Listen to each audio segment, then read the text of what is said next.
Bueno, buenas tardes. Los saludamos hoy con una conferencista muy especial, la doctora Luisa Adriana Ocampo Aristizábal. La doctora Campo es médica internista de la Universidad de Antioquia y luego tiene un posgrado en cardiología y ecocardiografía de la Universidad Pontificia Bolivariana y es la líder del programa de cardiopatías congénitas del adulto de la Clínica Cardiovida en Medellín, conocida por todos.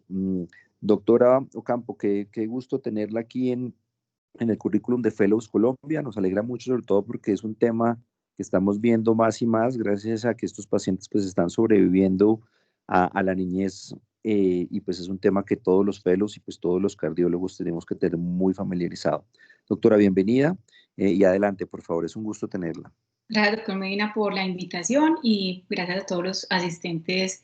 Bueno, como el doctor lo decía, pues realmente las cardiopatías congénitas del adulto son un tema que cada vez ha venido como ganando más importancia en el medio de la cardiología de adultos porque estos pacientes inicialmente, la mayoría eran pacientes niños que no llegaban a la vida adulta porque sabemos que la mortalidad inicialmente era muy alta, pero con los nuevos avances que tenemos en las técnicas quirúrgicas de hemodinámica, no es infrecuente que ya nos enfrentemos con los pacientes adultos en todos los servicios donde trabajen las diferentes personas que nos acompañan.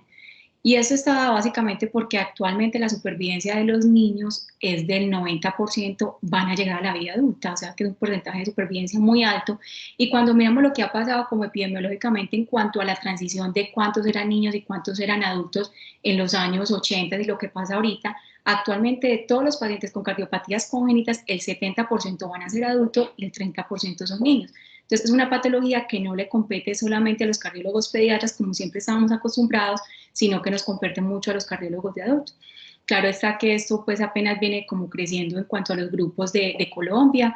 Nosotros en la clínica pues ya tenemos una experiencia de 6 años de trabajo conjunto porque realmente este tipo de patologías no son para manejo por una persona, tiene que ser siempre para manejo como por grupos de trabajo porque realmente eso es lo que nos permite crecer y realmente yo pienso que todo ese tipo de reuniones nos permite a su vez como poder encontrar como conexiones que a su vez nos permiten aprender más y crecer cada uno de los grupos que viene trabajando en eso.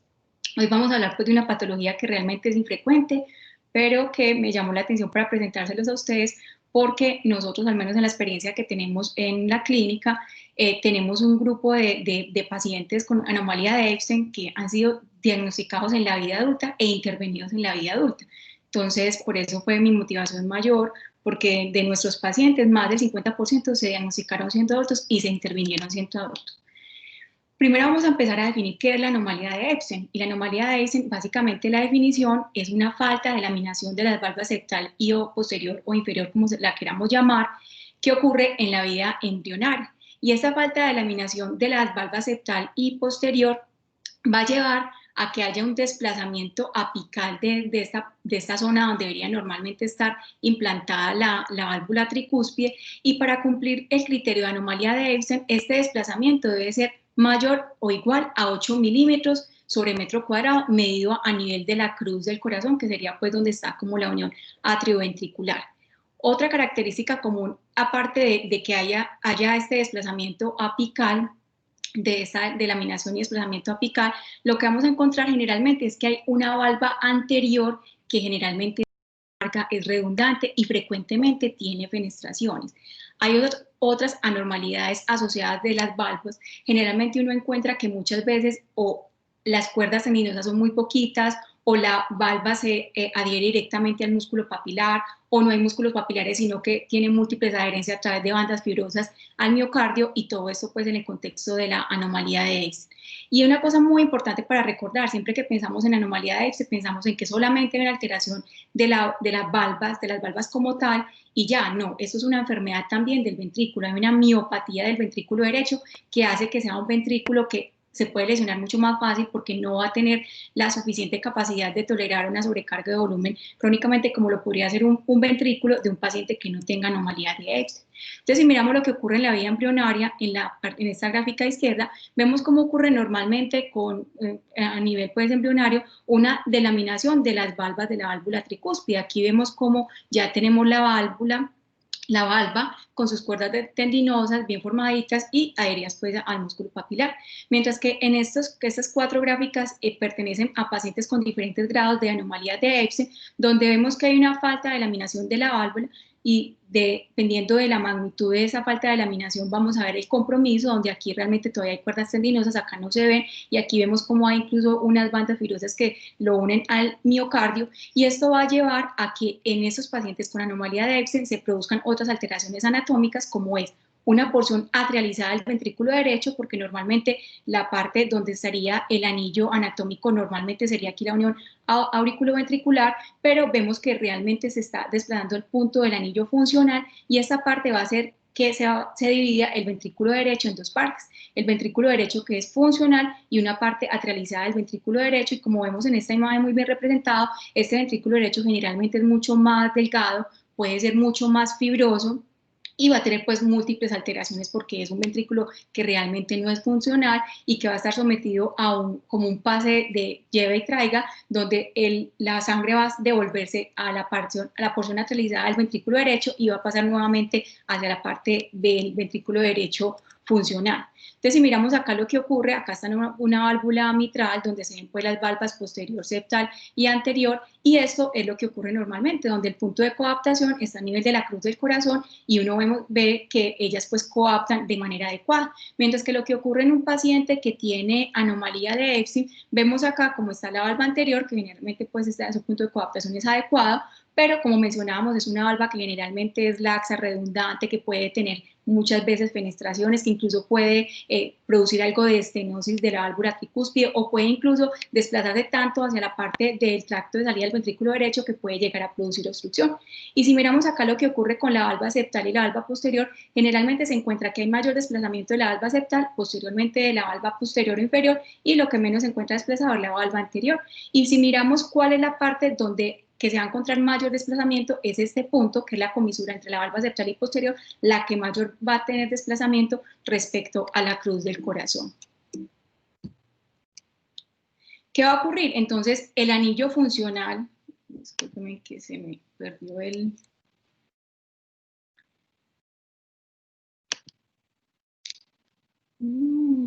se me perdió el pointer. Bueno, sigamos hablando así.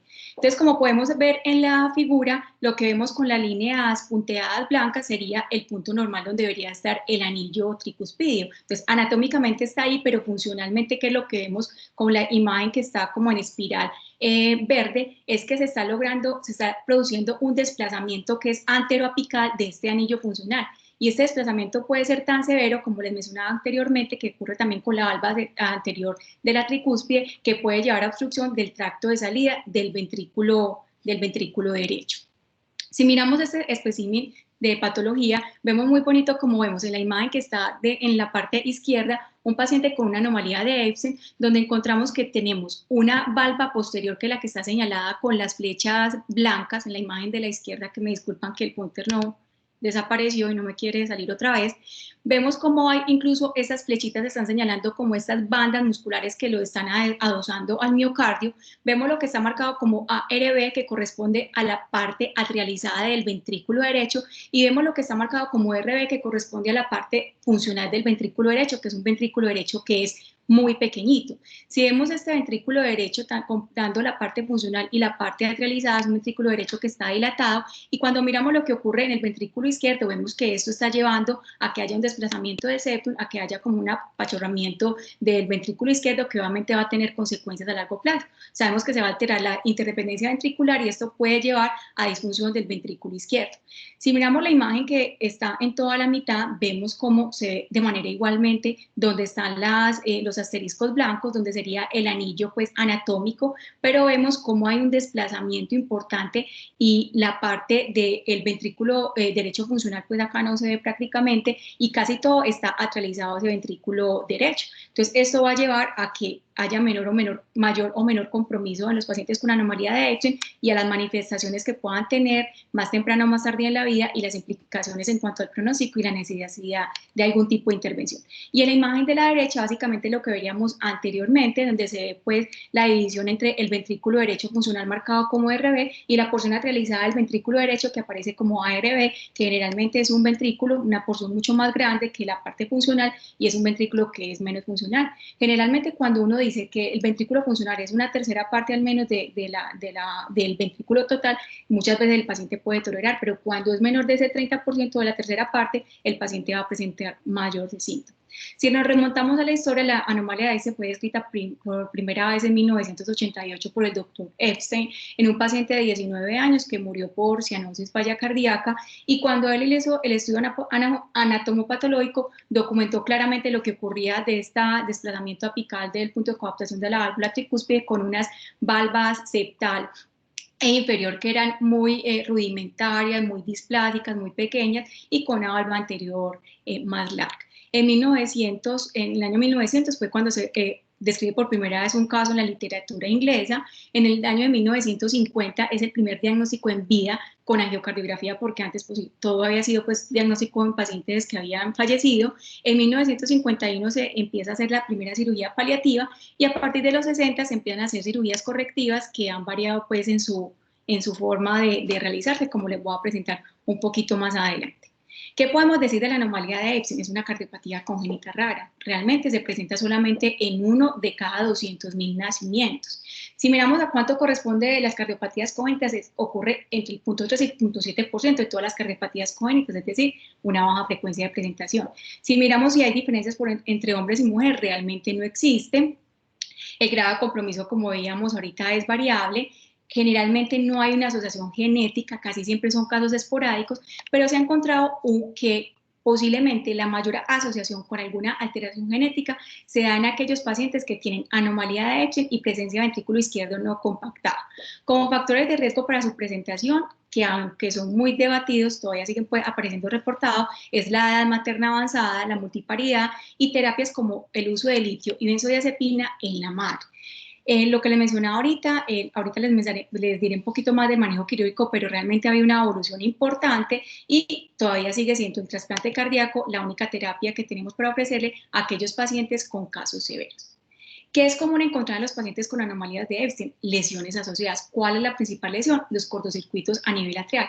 Se encuentran en el 75 a 95%, que pueden ser simplemente un foramen oval o una comunicación interauricular.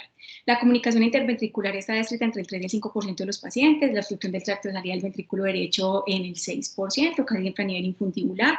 Alteraciones de la válvula mitral son la segunda en frecuencia, que es el 13%, donde podemos encontrar válvulas en paracaídas, prolapso mitral, doble orificio de la válvula mitral.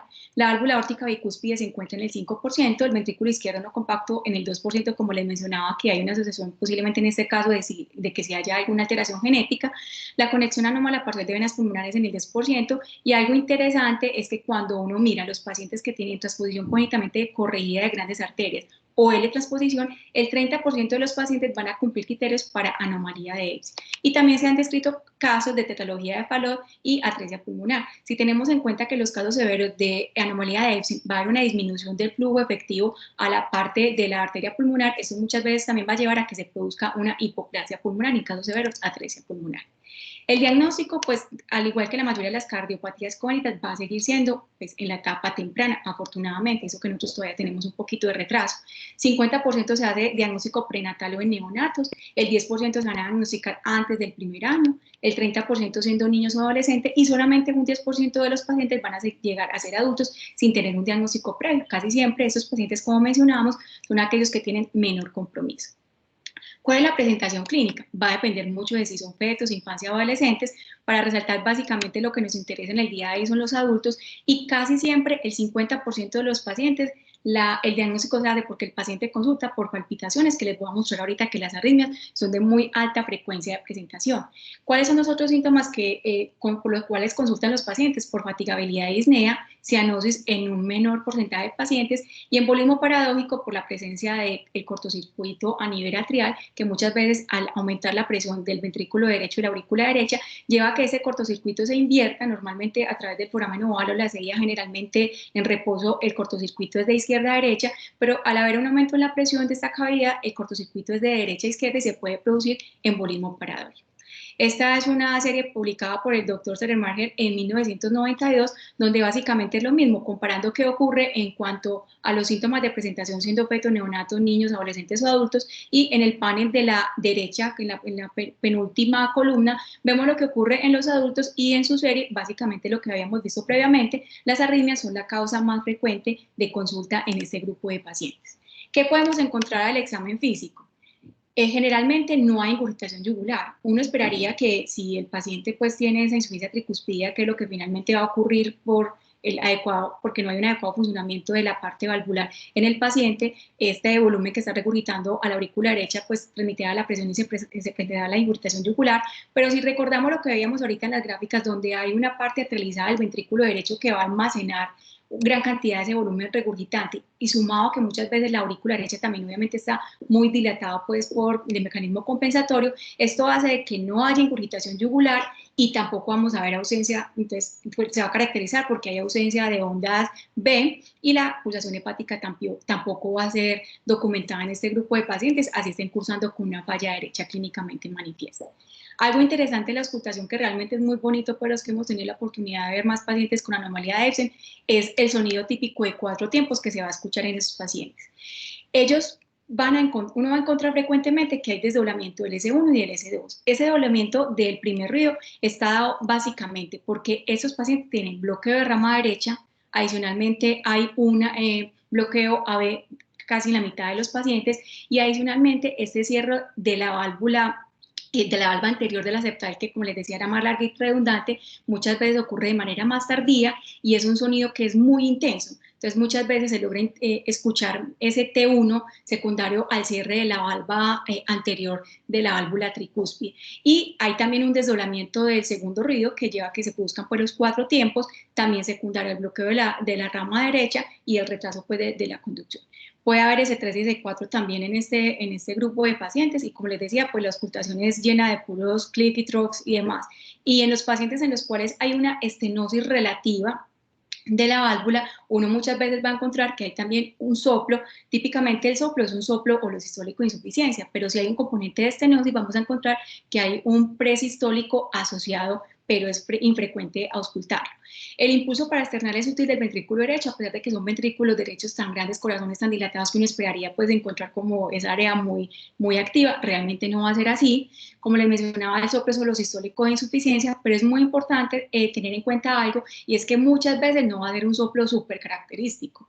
Es más frecuente uno encontrar este sonido de 4 tiempos al soplo holosistólico, porque cuando hay una insuficiencia tricuspidea severa, va a haber una ecualización muy rápida de las presiones entre el ventrículo y la aurícula, lo que lleva a que realmente no sean soplos muy audibles. Y la cianosis, que es de intensidad variable y puede ser en reposo con el ejercicio, por lo que les mencionaba previamente, donde hay una inversión del cortocircuito de derecha a izquierda que puede aparecer siempre si el paciente tiene una elevación persistente de las presiones del lado derecho o solamente inducido por el ejercicio, que es más común que ocurra. ¿Qué vamos a encontrar en el electrocardiograma? Es un electrocardiograma también muy lleno de información.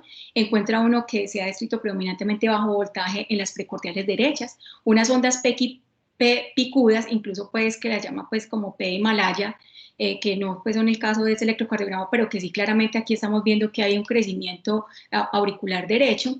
El PR está prolongado y se va a producir un bloqueo AB en el 42% de los casos, como les mencionaba, casi la mitad van a tener algún grado de bloqueo auriculoventricular. El bloqueo de rama derecha es lo más comúnmente que vamos a encontrar entre el 75 y el 95%, y adicional, estos pacientes hacen mucho fragmentación del QRS por esa alteración que hay de la conducción en esta parte del ventrículo que está trializado, que lleva a que muchas veces aparezca el bloqueo de rama derecha y también fragmentación del QRS. Las arritmias son muy frecuentes, las arritmias más frecuentes son las arritmias atriales, que se ocurren entre el 25 y el 65% y pueden ser taquicardia atrial, fibrilación auricular, flúter auricular. La taquicardia por reentrada en el nodo está descrita en el 10% de los casos, y una consideración muy importante es la presencia de vías accesorias. El Wolff-Parkinson-White se encuentra en el 10 al 40% 45% de los casos, ya casi la mitad de los pacientes pueden tener un Wolff Parkinson White. Y algo también muy peculiar es que hasta el 36% de los pacientes pueden tener vías accesorias múltiples. Entonces esto pues ya sabemos cuál va a ser la complicación de estos pacientes, las arritmias pues. Y hay un riesgo aumentado obviamente de arritmias ventriculares, porque si hay tanta arritmia atrial y el paciente tiene una vía accesoria, tiene pues alto riesgo de que termine con una taquicardia ventricular y fibrilación ventricular y pueda fallecer por eso. Y en este, pues un paciente con antecedente, pues una anomalía de Epstein, un antecedente de una ablación de una vía accesoria, ingresa con este electrocardiograma donde vemos que es una taquicardia de complejos anchos que tiene una morfología de bloqueo de rama izquierda con unas heces prominentes de B1 o B3, y en ese paciente se documentó que era una taquicardia supraventricular. La radiografía de tórax es otra herramienta muy valiosa que tenemos en los pacientes con anomalía de Epstein. Aquí vemos 2 grados de compromiso. En el lado derecho, pues obviamente vemos que es una cardiomegalia mucho más grande, un índice cardiotorácico que es mayor de 0.8, mientras que en el lado derecho vemos una cardiomegalia con un índice cardiotorácico de 0.56. ¿Qué se encuentra usualmente? Que a pesar de que hay tanta cardiomegalia, el vehículo vascular es estrecho, la morfología es descrita como en botella de agua, y la radiografía también nos da como ayudas que nos van a indicar que hay un pobre pronóstico, como es el hecho de tener un índice cardiotorácico que sea mayor de 0.65. Cuando vamos a hacer el diagnóstico, pues obviamente siempre hay que confirmar la presencia de la anomalía de Epstein, y la ecocardiografía es el pilar del diagnóstico inicial, obviamente porque es mucho más fácil de acceder a él para la mayoría de los pacientes, porque es menos costoso, porque se puede hacer en la cama del paciente, versus pues la resonancia, que también tiene un papel importante que ya les voy a mencionar. ¿Qué nos permite la ecocardiografía? Hacer una adecuada valoración morfológica y funcional. Podemos ver la morfología de las válvulas, es muy importante siempre evaluar las 3 valvas de la válvula tricúspide para mirar cuál es el grado de compromiso de cada una de ellas, y esto puede ser de gran utilidad para el cirujano al momento de definir el tipo de intervención que va a realizar. Vamos a evaluar también muy bien toda la parte de la aurícula, la porción atralizada del ventrículo derecho y el ventrículo derecho funcional, cuál es la repercusión que hay sobre las cavidades izquierdas, y ya vamos a mirar otras cositas. Como les mencionaba, realmente es demasiado útil. Si vemos en esta imagen pues muy bonita donde se ve el trato de entrada del ventrículo derecho, en el lado izquierdo están pues marcadas las valvas que uno logra identificar con la ecocardiografía en esta proyección, que son la valva anterior y la valva posterior, y vemos cómo hay una insuficiencia tricuspidia marcada y cómo hay un desplazamiento importante de este orificio, de este anillo funcional en este paciente con anomalía de Epstein. Entonces, como les mencionaba, pues la ecocardiografía nos permite evaluar muy bien la parte anatómica, mirar muy bien la repercusión que está ocurriendo a nivel del lado izquierdo, y también la presencia de lesiones asociadas que puedan ocurrir. Cuando uno mira, simplemente para repasar rápidamente cuáles son las proyecciones donde vamos a poder evaluar cada una de los segmentos de la válvula tricúspide, de las valvas específicamente, el tracto de entrada que veíamos ahorita, donde vamos a ver claramente la valva anterior y la posterior.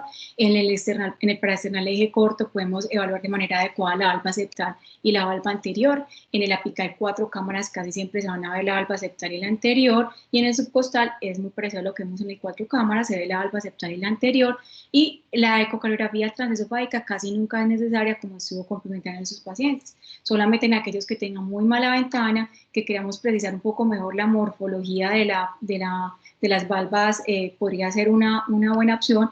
Y recordemos que aunque la resonancia pues ahorita vemos que tiene una indicación muy precisa porque nos va a permitir una mejor valoración funcional del ventrículo derecho, tenemos el problema que no es mucho mejor la ecocardiografía para clasificar el grado de insuficiencia tricúspida. Es lo que se recomienda, que se clasifique más por eco que por resonancia. Aquí simplemente lo que estábamos mencionando, pues todas las vistas donde podemos evaluar de manera adecuada la presencia de las valvas, el grado de compromiso que están presentando, y siempre, como mencionaba, es muy importante tratar de identificar claramente las valvas, poder mirar dónde correspondería pues el anillo anatómico, dónde está el anillo funcional, cómo está esa valva anterior, porque esto va a definirnos claramente si el paciente va a poder ser llevado a un reparo valvular o si por el contrario tiene que considerarse cirugía de cambio valvular. En esta imagen que vemos pues que es una vista de 4 cámaras, vemos claramente en el lado izquierdo donde está pues el estudio bidimensional, donde se ve un desplazamiento pues del punto de coaptación de las válvulas, y en el lado derecho donde ya vemos con color, vemos como es una insuficiencia tricúspida muy importante, donde este punto, esta parte donde está produciendo pues el anillo funcional y la vena contracta está muy desplazado apicalmente, diferente a lo que uno podría pensar cuando ve solamente la imagen bidimensional. Por eso siempre es, incluso muchas veces, se considera que en algunos pacientes que no tienen un desplazamiento tan marcado como puede verse en esta imagen, el solo hecho de uno encontrar que por color ve esta coaptación tan desplazada a la parte apical es que le puede hacer sospechar que el paciente tiene una anomalía de Epstein. Aquí es otro caso, pues obviamente, donde se ve muy bonita en el lado izquierdo con color la insuficiencia tricúspida del paciente. En el lado derecho vemos como hay una gran porción atrializada del ventrículo derecho. Ahí nos están señalando las flechitas, la parte donde están las valvas, y casi que donde está las letras RA es donde está la parte del anillo, pues el anillo anatómico, y vemos como hay una repercusión sobre el ventrículo derecho con un desplazamiento del septum hacia la izquierda, perdón, del ventrículo izquierdo, que lleva a que se produzca también alteración en su función. Aquí son 2 casos con espectro diferente pues del grado de compromiso, donde podemos ver en el lado izquierdo que el compromiso es mucho menor, mientras que en el lado derecho el compromiso es mucho mayor, hay un crecimiento franco de la aurícula y el ventrículo derecho que lleva a que el ventrículo izquierdo esté pues bastante colapsado. Siempre nos vamos a no olvidar pues la utilidad que tenemos de hacer la valoración de la presencia de efectos septales atriales, que van a estar hasta en el 95% de los pacientes, y por ecocardiografía uno puede hacer diferentes tipos de clasificación.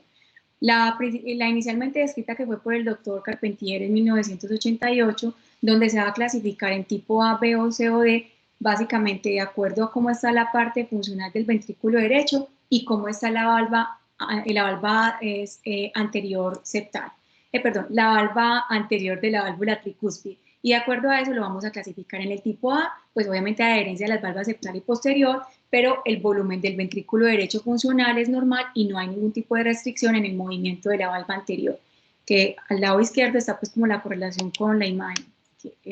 No sé por qué se pegó, pero bueno. En el tipo B hay ya un mayor componente atrializado al ventrículo derecho, pero el movimiento de la valva anterior sigue siendo normal.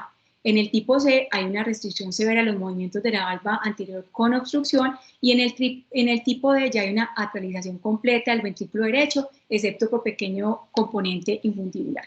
Entonces, esta es una clasificación que se utiliza mucho, pero también hay 2 clasificaciones adicionales, que son la escala pronóstica de Glasgow y la escala de Gauss, que les voy a mencionar. Y básicamente en la escala pronóstica de Glasgow se va a mirar la relación que hay entre el área combinada de la aurícula derecha y el ventrículo derecho atrializado, o sea, la parte que no es funcional, comparada con el área funcional del ventrículo derecho. Y se va a clasificar en grado 1 cuando es menor de 0.5 y en grado 4 cuando es mayor de 1.5.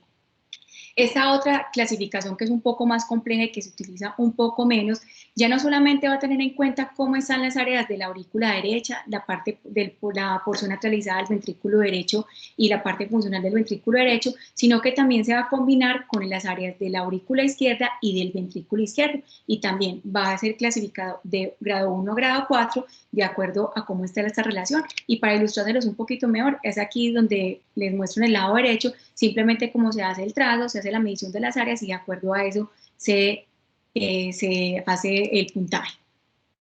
La resonancia magnética tiene unas ventajas respecto a la ecocardiografía, obviamente. Tiene una mayor precisión morfológica y nos gana mucho a la eco en cuanto a la evaluación cuantitativa del ventrículo derecho. O sea, por ecocardiografía, los parámetros que más usamos para medir la función del ventrículo derecho, los que rutinariamente se hacen, que son el TAPSE y la velocidad de la onda S del anillo tricúspido por Doppler tisular, sabemos que tienen muy poca correlación real con la función del ventrículo derecho, pues obviamente por lo que estamos midiendo y lo que está ocurriendo en los pacientes con anomalía de Epstein.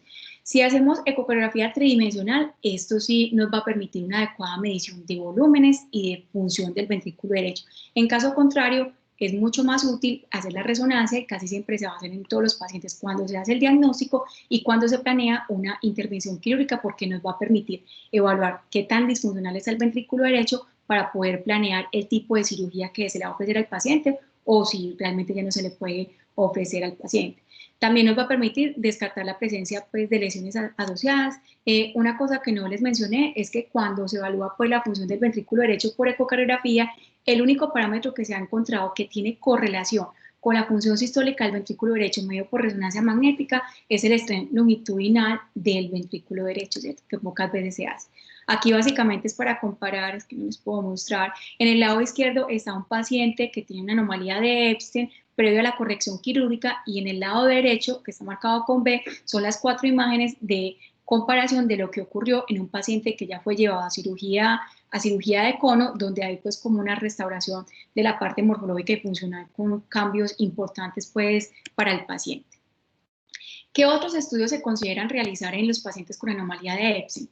El estudio electrofisiológico es muy común porque mencionábamos que la frecuencia de arritmias es extremadamente alta. Entonces, de manera rutinaria se va a hacer en aquellos pacientes que van a ser llevados a manejo quirúrgico. ¿Por qué? Porque muchas veces se tiene que definir si se le puede hacer ablación previa al procedimiento, o sea, es factible hacerlo, se prefiere hacer antes de la intervención. Y si no es posible hacerlo de manera, pues, por electrofisiología, lo que se sugiere es hacer esta ablación de manera quirúrgica, pero si usted ya tiene un adecuado mapeo, sabe dónde debe hacer la ablación. Muchas veces no solamente es pues, seccionar las vías accesorias, sino que también muchas veces los pacientes van a requerir cirugía de Cosmeis, tanto en el lado derecho como en el lado izquierdo, y siempre se debería de hacer. Recordemos que lo que les mencionaba ahorita, las vías accesorias son muy comunes. ¿Por qué? Porque obviamente este anillo fibroso que normalmente debería encontrar uno en la unión auriculoventricular va a estar perdida, y uno va a encontrar que frecuentemente hay tejido miocárdico que está atravesando las aurículas a los ventrículos, y esto lleva a que se produzcan tantas vías accesorias, y como les mencionaba, 36% van a tener vías accesorias múltiples. De hecho, la cardiopatía congénita que más se asocia con Wolff-Parkinson-White es la anomalía de Einstein. ¿Y en quién más vamos a llevar a estudio electrofisiológico? Todo paciente que sea sintomático, todo paciente que tenga taquicardia, documentada o no, pero que la refiera, se debería de considerar, pues obviamente el estudio inicial con Holter, y después llevar algún tipo de estudio electrofisiológico por la alta tasa de taquicardias atrales, vías accesorias y riesgo de mortalidad en esos pacientes. El cateterismo derecho usualmente no está indicado. Si pensamos de lo que está ocurriendo en el paciente con anomalía de Epstein, uno muchas veces lo hace para descartar que no haya hipertensión pulmonar, pero la patología como tal es inusual que produzca hipertensión pulmonar, a no ser que esté asociado a algún otro tipo de efectos coexistentes. Entonces, no se realiza de manera rutinaria en los pacientes. ¿Cuál es el manejo farmacológico? Pues realmente no es que haya mucho manejo farmacológico para hacer. Si el paciente tiene antecedente de una embolia sistémica o tiene fibrilación auricular o flóter auricular documentado, se debería de considerar anticoagulación. Y en aquellos pacientes que no tienen eventos documentados, pero que uno encuentra que hay un cortocircuito importante, pues de derecha a izquierda a través del foramen o de la CIA, y el paciente se considera que tienen un alto riesgo de embolia sistémica, usted puede considerar anticoagular, pero yo creo que en el contexto de nosotros es como difícil hacerlo. Cuando ya hay disfunción del ventrículo derecho, pues hay muy poca evidencia diferente de lo que ocurre en disfunción del ventrículo izquierdo, y se han manejado esos pacientes con diuréticos, digitálicos y ECAs, pero realmente no hay evidencia de que haya algo específico que les sirva. Tanto porque es el ventrículo derecho, y lo otro es porque es un ventrículo que es miopático, entonces no, pues menos información vamos a tener al respecto. Y en pacientes que en el posoperatorio de la anomalía de Epstein hace falla el ventrículo derecho, se ha sugerido el uso, pues hay algo de evidencia que la sustenta, por 6 a 8 semanas. En la cirugía, en los pacientes que hacen falla del ventrículo derecho, muchas veces lo que se hace en el posoperatorio, o lo que se recomienda más bien hacer, es ponerle óxido nítrico de manera transitoria por 24 a 48 horas, e iniciar inhibidores de fosfodiesterasa que permitan su suspensión y continuarlo, como les mencionaba, alrededor de 2 meses. En aquellos pacientes que tengan falla del ventrículo derecho y vivan en sitios muy elevados, así no hayan recibido, muy altos, perdón, así no hayan recibido manejo con óxido nítrico, podría ser una alternativa para usar en ellos. Entonces, ¿qué paciente se va a llevar a cirugía? Entonces, como en las valvulopatías, mucho va a depender, es obviamente documentar que la lesión es severa, o sea, tenemos una insuficiencia tricuspidea severa y el paciente está sintomático. Lo otro que uno puede hacer, aparte de solamente evaluar pues, síntomas que está en una clase funcional 3 o 4, es tratar de determinar si hay un deterioro objetivo de la capacidad de ejercicio y eso se puede hacer con prueba de esfuerzo convencional. Si el paciente cumple esos criterios, síntomas con deterioro o deterioro objetivo de la clase funcional con insuficiencia tricuspidea severa, es una indicación clase 1 llevar al paciente a cirugía. Todas esas recomendaciones, el nivel de evidencia es C para todas.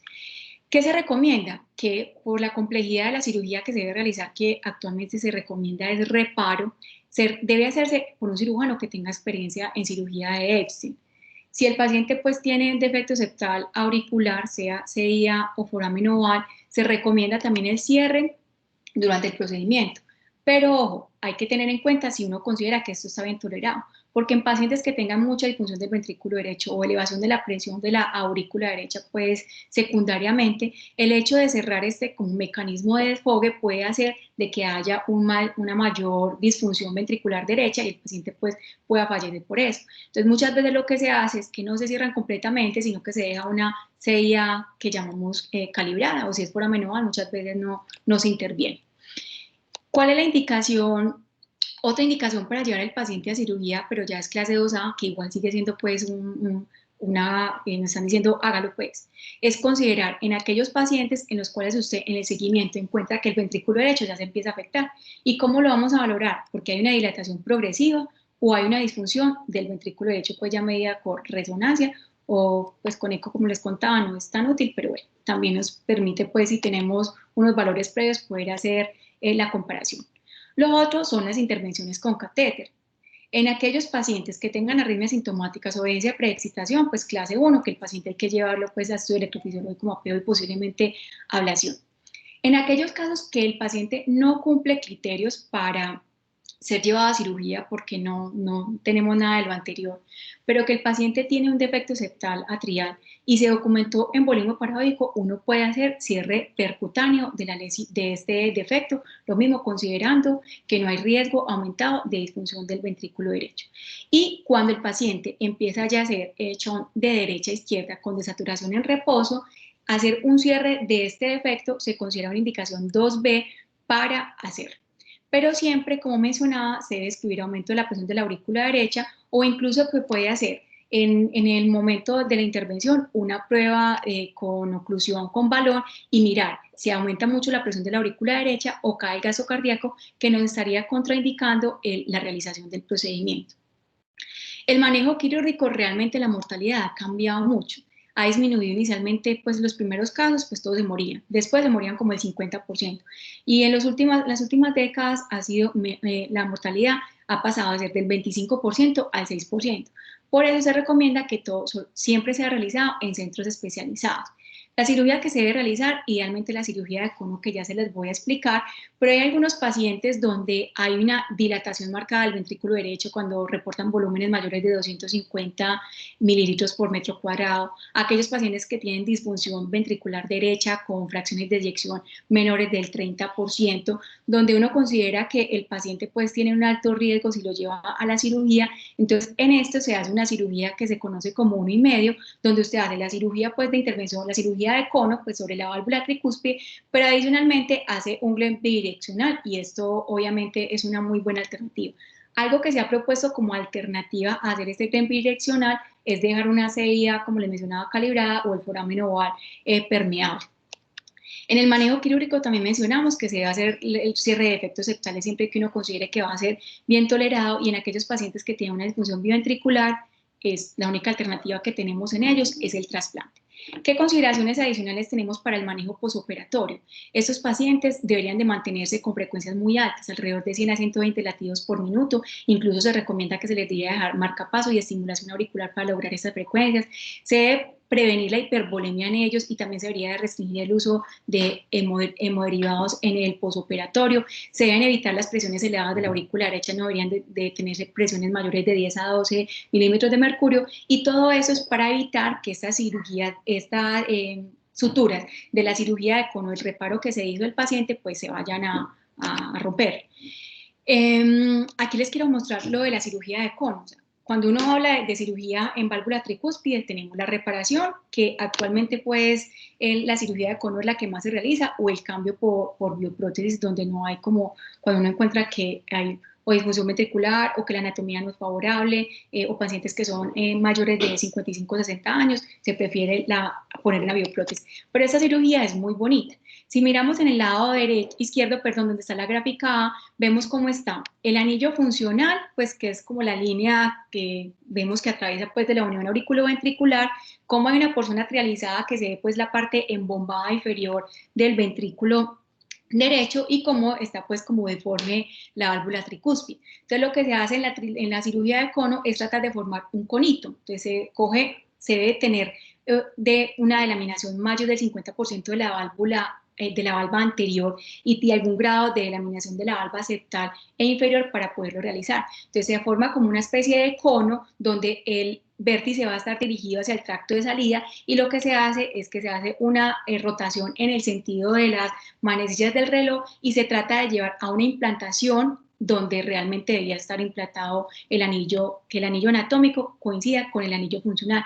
Y si vemos en esa imagen, en la parte inferior, vemos cómo está suturado porque se hizo pues una remodelación de esa parte atrializada del ventrículo derecho y en ocasiones también es necesario hacer algún tipo de plastia a la aurícula derecha cuando son aurículas muy grandes. La cirugía de cono realmente ha impactado mucho los desenlaces en los pacientes con anomalía de Epstein. Es la cirugía que se hace pues de elección en los pacientes, como les mencionaba, que sean candidatos para ello y los resultados a largo plazo son muy buenos y se ha encontrado que la mortalidad actualmente con esta cirugía es menor del 2%, o sea que es un procedimiento muy seguro.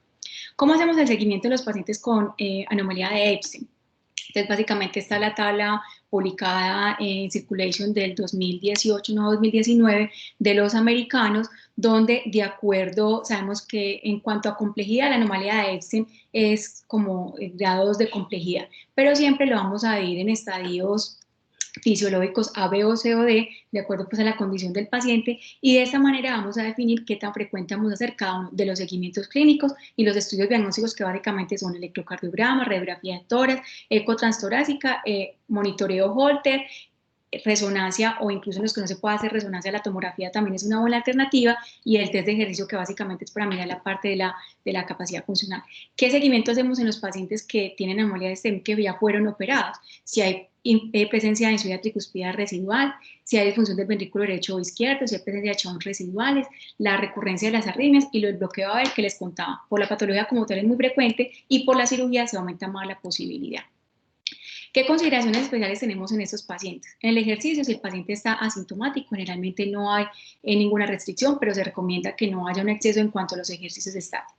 En el embarazo depende mucho de cuál es el grado de compromiso del ventrículo derecho, cuál es la función y si la paciente tiene síntomas o no, sería bien tolerado o no. Pero si la paciente tiene cianosis, falla del ventrículo derecho, presencia de arritmia, se considera que está contraindicado.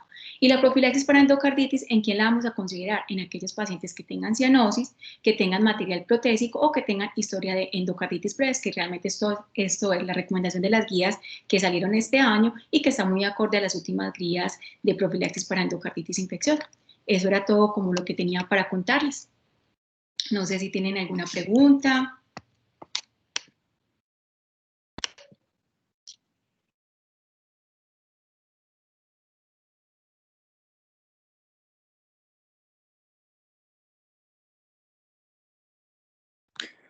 Muchas gracias, doctora. Gran presentación. Este es Carlos Guerrero.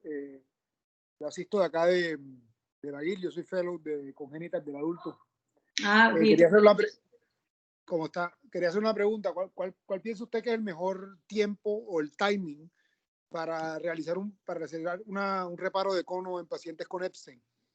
¿En qué momento de la enfermedad?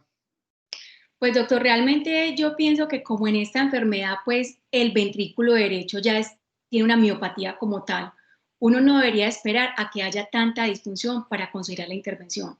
Yo pienso que ante el mínimo signo de que ya estamos por encima de los valores normales en cuanto a dilatación o disfunción del ventrículo derecho, medida objetivamente básicamente por resonancia, así sea algo mínimo, uno debería considerar la intervención en esos pacientes.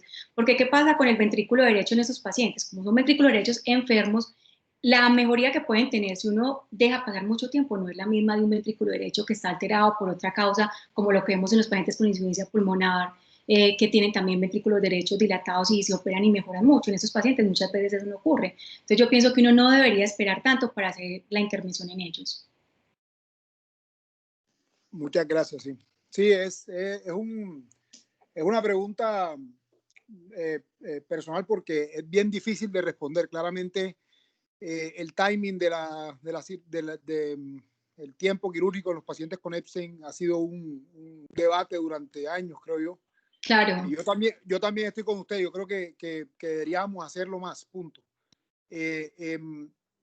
Y pienso como piensa Joseph Derani, creo que uno de los cirujanos que más ha hecho cirugía de cono en el mundo, que deberíamos hacerlo siempre que la vemos con insuficiencia tricuspidia severa y ventrículo dilatado. A una cuña aquí, nosotros estamos utilizando mucho el índice cardíaco por resonancia como parámetro de indicación quirúrgico. Por debajo de 2.4 el índice cardíaco medido con el flujo neto de la aorta por phase contrast. Entonces, nosotros utilizamos mucho ese parámetro. Y hago la cuña también porque necesitamos centros especializados para el reparo de estas patologías. Yo creo que la cirugía de cono requiere una pericia y una experticia y un conocimiento de la enfermedad importantísimo. Me perdonan. Claro. Y creo que se debería hacer solo en centros especializados. En cuanto al cambio valvular, es un bailout prácticamente. O sea, uno tiene que entrar pensando en que va a repararla, y esto es una enseñanza de Krzysztof Cherenkov. Uno tiene que pensar en entrar en reparar la válvula y como última opción reemplazarla y sí dejar un defecto atrial si es necesario o hacer 1,5 como usted dijo, pero es un hito saber qué paciente va a responder a la cirugía.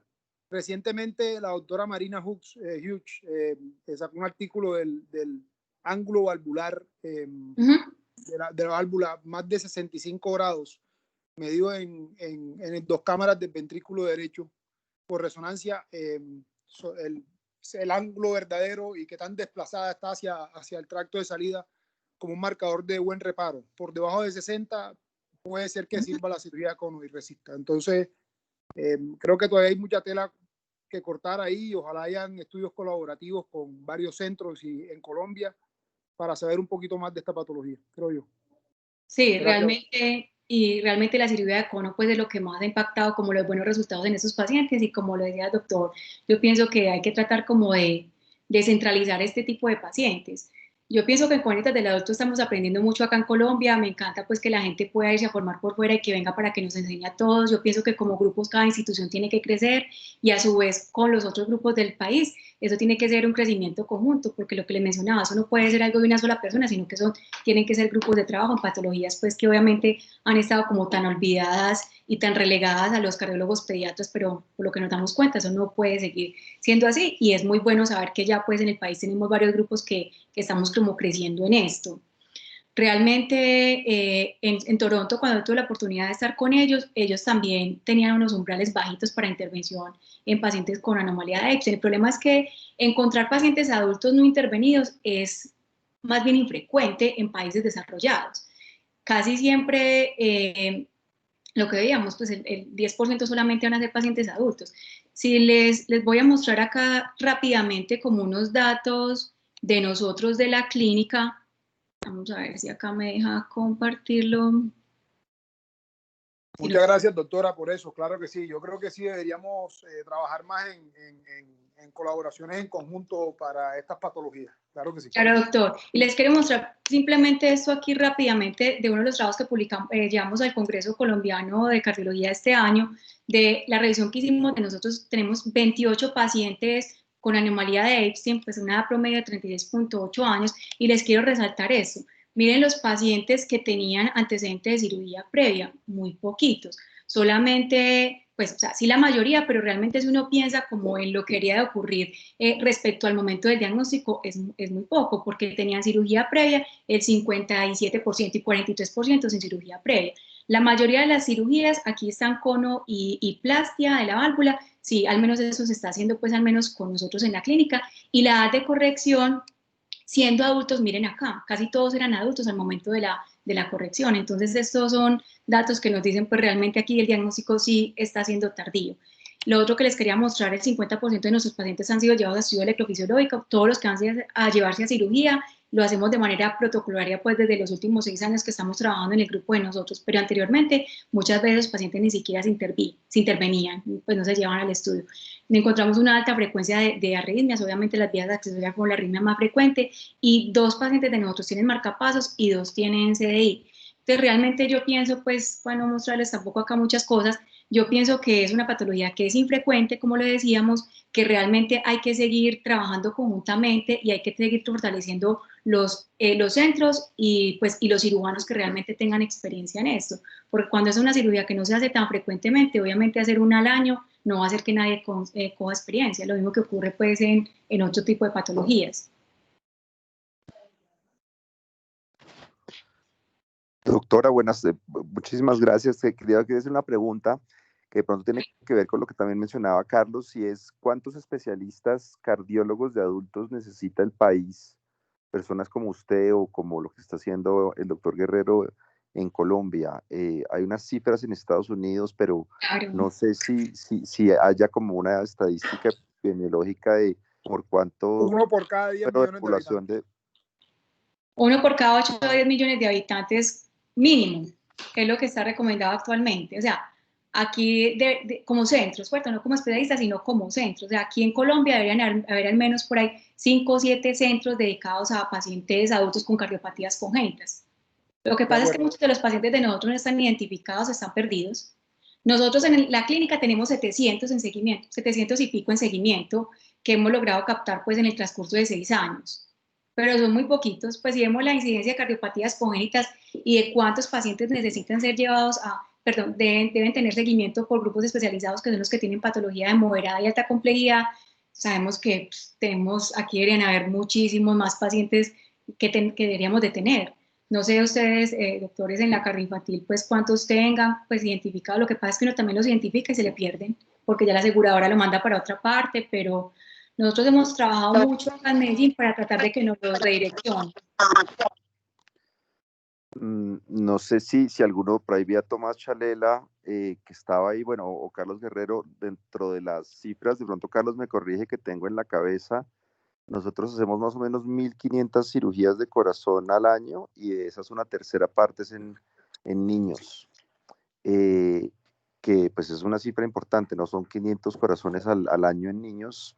Carlos, no sé si usted tenga otra cifra, pero creo que la última vez que miramos las estadísticas de la cabeza, ahí está Tomás. No sé, Tomás, si quiera contarnos un poquito más, que Tomás es uno de nuestros cirujanos, Sí, tanto de niños como de adultos, sobre esa cifra. Yo creo que no es justo, yo hablar de eso, porque yo no he regresado a Colombia, pero solo para felicitar a la doctora, 700 es un gran número y es un gran logro. En cuanto a números, se espera que al 2017, con la información que tenemos de la base de datos de Quebec, y me pueden estar matando si estoy revelando esta información, pero lo voy a decir, 2/3 de la población de congénitas van a ser adultos. Sí, claro. Entonces, eso es en Quebec. Y datos, y aquí hago una citación del doctor Sandoval, el 50, él cree que bueno, él estimó que el 50% de la población congénita sería adulto para... En Colombia. Exactamente, pues el 50% de las congénitas serían adultos. Entonces, si estamos hablando de 200.000 pacientes, 100.000 deberían ser congénitas de adultos. Entonces, tenemos bastante trabajo, doctora. Claro, no, y hay que seguir, yo pienso que sumando esfuerzo entre todos, porque la idea es como aprender entre todos a patologías que son de menor frecuencia de presentación, que los pacientes aquí, pues por el sistema de salud están como más fugados, por así decirlo. Uno tiene que apoyarse en nosotros. Realmente en la clínica somos un grupo de trabajo maravilloso, pues lo puedo decir, porque nosotros todo es el staff conjunto. Pues obviamente nosotros no tenemos una formación de redundancia formal, como lo está haciendo usted, doctor, que qué bueno que lo esté haciendo para que venga y nos enseñe mucho, pero ha sido como un trabajo que hemos venido haciendo conjuntamente, pues cardiología pediátrica, cardiología de adultos, electrofisiología pediátrica, durante estos 6 años que pues nos ha permitido aprender mucho. Y básicamente, ¿por qué? Porque tenemos un gran número de pacientes, ¿cierto? Porque eso es lo que finalmente hace que uno aprenda, ver pacientes. Y nos ha tocado ahí pues como de manera casi que autodidacta, y yo tuve la oportunidad de estar pues en Toronto 4 meses, pero finalmente lo más importante es tener los pacientes y vivir con ellos el día a día. Al doctor, aquí me tiene a la orden. Gracias, doctor. Lo que pueda ayudar. Muchas gracias. Creo que Tomás iba a decir algo, Tomás. Sí, buenas tardes, Héctor. Gracias por, primero por esta charla tan interesante que oímos. Quería decir, nosotros en la cardioinfantil estamos operando aproximadamente 1.200 pacientes al año, de los cuales 500 es hecho por el grupo de cirugía cardiovascular pediátrica. Como dice la doctora, esta no es una patología muy frecuente, entonces coger experiencia en el reparo de la cirugía o en la cirugía cono no es fácil. Además, porque técnicamente no es una cirugía nada sencilla, básicamente le toca a uno formar una válvula donde no hay, sacar tejido, delaminar especialmente la valva septal y con eso formar una válvula donde no hay, en anillos que usualmente son muy dilatados y que necesitan también algún tipo de anuloplastia. Entonces, sí, conseguir una experiencia importante no es fácil. Nosotros estamos haciendo, yo creo que alrededor de un paciente de cono cada 2 meses aproximadamente. Y la gran mayoría son en pacientes adultos, también como decía la doctora, la estadística es similar a la nuestra. Lo único un poquito diferente que nosotros hacemos es que nosotros de rutina les dejamos una comunicación interauricular pequeña, fenestrada, usualmente, especialmente para el periodo posoperatorio inmediato, y nosotros de rutina todos los pacientes les hacemos cateterismo derecho pensando en que en el posoperatorio inmediato, si llegan a hacer algo de falla ventricular derecha, los llevamos directamente a un Glenn bidireccional. Sí, claro. Sí. En los que son de alto riesgo, incluso pues lo que había revisado es que uno lo puede hacer en los que uno piense que de pronto puedan hacer falla o que se van a quedar pegados en bomba, que usted les tenga que meter y hacerles un Glenn. Obviamente sería muy bueno tener en estos pacientes el cateterismo derecho previo, claro que sí. Exacto, sí, sí. En los pacientes que tienen disfunción derecha los llevamos directamente Glenn, entonces necesitamos un cateterismo derecho para estar seguros que las presiones pulmonares son adecuadas y van a tolerar el procedimiento. Y como usted lo mencionó, doctor, que yo no se los dije, me alegra que me lo haya recordado, es que realmente como el anillo pues anatómico es tan dilatado, que es una de las características también en la anomalía de Epstein, casi todos esos pacientes, aparte pues de la remodelación de las valvas para hacer el cono, casi todos pues se les ponen anillos tricuspidos que en general pues el diámetro utilizado es como de 20 a 22 milímetros, es lo que teóricamente se dice. Sí, yo también quiero compartir esa opinión de Tomás. Yo creo que, y en mi poca experiencia aquí, nosotros también hacemos cateterismo de rutina a todo el paciente que va para cirugía cono, pensando que si falla el ventrículo, toca hacer un 1,5. Tomás, una pregunta. ¿Qué criterios están usando para disfunción del ventrículo derecho? ¿Solo fracción de eyección o presión en la aurícula derecha? No, nosotros básicamente usamos solo la fracción de eyección del ventrículo derecho. Estamos empezando a mirar qué reportes de resonancia nos ayudan para decidir qué paciente está en disfunción o va a tener una disfunción importante del ventrículo derecho en el posoperatorio inmediato. Pero hoy en día, básicamente, la fracción de eyección y el motivo para llevarlos a cirugía es básicamente que sean sintomáticos, que tengan deterioro en la clase funcional o que tengan una insuficiencia severa, independientemente de los otros criterios. De las medidas volumétricas, no le prestan atención. O sea, atención. si hay disfunción o dilatación, ¿no los operan? No solo con criterios de tamaño del ventrículo, no solo por volumen del ventrículo derecho. Usualmente usualmente los pacientes que nos llegan tienen algo de síntomas o deterioro en la clase funcional por una prueba de esfuerzo. Perfecto.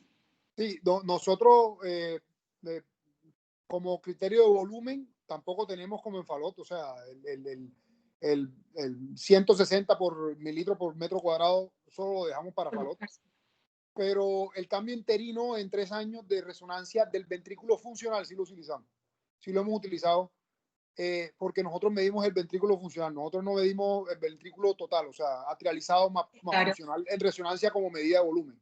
Sí, nosotros como medida de función medimos el ventrículo funcional en 4 cámaras, lo hacemos.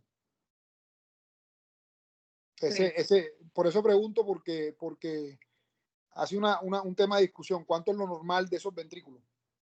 Lo que pasa es que es diferente de los pacientes que tienen disfunción o dilatación del ventrículo derecho por Falot, en el cual sí está claramente demostrado cuáles son los volúmenes que necesita uno para indicar un tratamiento. En estos pacientes como que todavía no es tan claro saber exactamente a partir de cuánto volumen del ventrículo derecho debe llevarse. Realmente las guías, ninguna de las guías pone, ni la americana ni la europea ponen valores exactos. El único para considerar 1,5 son volúmenes mayores de 250, el resto para intervención como tal, ¿no? Sí, por eso nosotros migramos un poquito al índice cardíaco, porque es difícil llegar a esa discusión y poner de acuerdo a 3 cardiólogos y un cirujano, o a dos cirujanos y 3 cardiólogos, y todos ponerse de acuerdo cuánto es normal, cuánto es anormal. Y por eso migramos un poquito al índice cardíaco. Yo creo que hay mucha tela de que cortar ahí, pero le recomendaría usar esa herramienta. Sí. Muchas gracias. Bueno, ya completamos la hora. No sé si alguien tenga más preguntas o más comentarios. No, yo solo quería agradecer a la doctora Luz Adriana por aceptar la invitación y por esta maravillosa conferencia, Héctor. Creo que definitivamente fue muy importante para enriquecer estas sesiones que estamos haciendo de las reuniones de los fellows.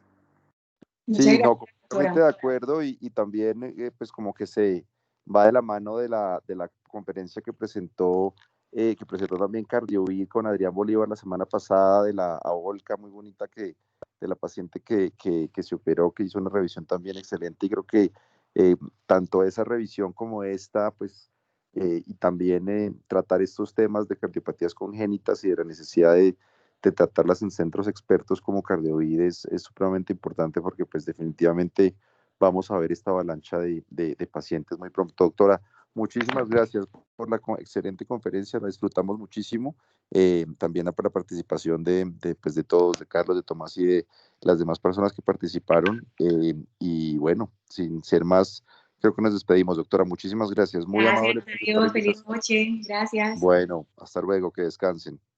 Adiós.